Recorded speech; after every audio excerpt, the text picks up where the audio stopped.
Good evening. I'm meteorologist Bo Dotson. It's March 29, 2017. We've got a lot to cover. Let's get right to it. It is about 8:45 in the evening. We've got severe thunderstorms popping up to our west. Red boxes, severe thunderstorm warnings. Purple boxes are tornado warnings.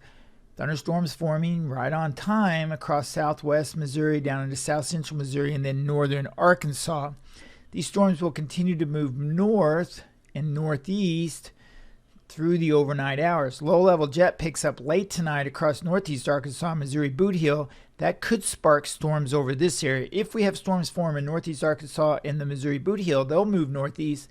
We're going to have a greater concern over Tennessee, Kentucky, and extreme southern Illinois. Let's go ahead and look at the tornado watches that are currently in effect. Turn off the warnings. And stop the loop here, and I'll show you we have tornado watches over most of southern Missouri, south central Missouri, parts of central Missouri, southeast Missouri, down into Arkansas. More counties may be added to this later tonight. Keep that in mind. Tornado watches now all the way into the Poplar Bluff area. If you live in or near a watch, you need to monitor information. A watch means conditions are favorable. A watch means monitor updates. A warning means seek shelter. Okay, let's go ahead and turn that off. We'll turn that off in the watches. Let me show you the Storm Prediction Center severe weather outlook for tonight.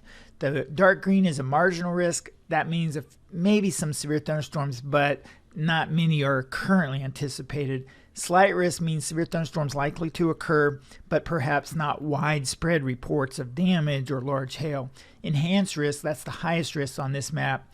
That's where numerous reports of damaging winds or hail, maybe even tornadoes, are anticipated. Now, keep in mind, in the marginal or slight, you can have large hail, damaging winds, and tornadoes as well. It's just that the Storm Prediction Center is saying the highest risk is in orange, then a lesser risk in yellow, and a lesser risk yet in dark green.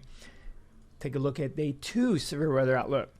Everything tomorrow depends on what happens in the morning. If we have a lot of sunshine in the morning, if the clouds thin out, Cape energy will build, and we're going to have problems. If tomorrow morning there's widespread clouds, widespread showers, and thunderstorms, then the severe weather risk tomorrow will be lower. Keep that in mind. We'll just have to see what happens in the morning. The Storm Prediction Center says they're not confident on whether this will verify. They really want to wait until the morning to see what's happening on radar, satellite, and then make a decision. Do we expand the moderate risk into Illinois, Indiana, and further into Kentucky? Do we lower the risk? Monitor updates. What should happen is between 10 a.m. and 12 p.m., thunderstorms are forecast to develop southeast Missouri, northeast Arkansas. Then that line would move northeast, east-northeast at 50, maybe 60 miles per hour into Southern Illinois, West Kentucky, northwest Tennessee. So let's go with between 12 p.m. and 3 p.m. You could have thunderstorms in this area. Carbondale, Marion, down into Vienna, Metropolis, McCracken County, back into Hickman, these areas. Then as we move into the 3 o'clock to 6 o'clock time frame, east of there, severe weather threat will end from west to east tomorrow. Once that main line moves through, if it develops, once that main line moves through, the severe weather threat will likely be over for your location. Have multiple ways of receiving severe weather information. Sign up for my text messages, BoDotsonWeather.com. Once you sign up for the text messages, download the app in the Google Store, in the Apple Store under Weather Talk or Bo Dotson Weather. Download the app, enter your phone number. The app will receive the text messages instantly. AT&T and Verizon slow down text messages sometimes when we send lots of them out.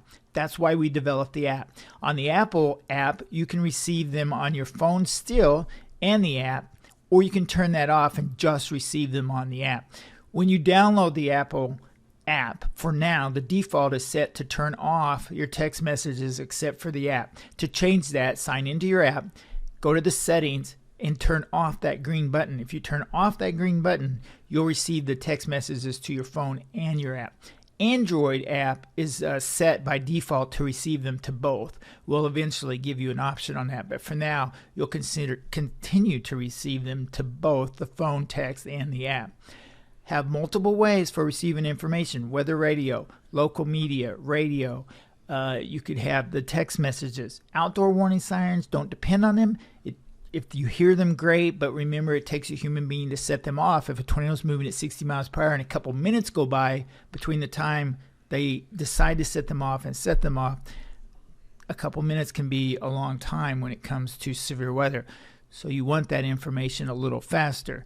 Warning sirens go off, seek shelter.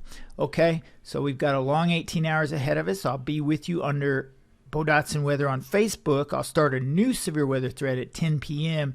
That severe weather thread will last until 6 a.m. I will text you the link to that. If you've signed up for the severe weather social media text messages, I'll send you a link. Try to keep one thread overnight. Then tomorrow we'll have multiple threads. Find me on Twitter under Bo Dotson. Don't forget to send in your severe weather reports, your photos, all of that. Welcome. Weather Service needs your reports. I'll be with you all night, and I'll be with you tomorrow. Have a good evening.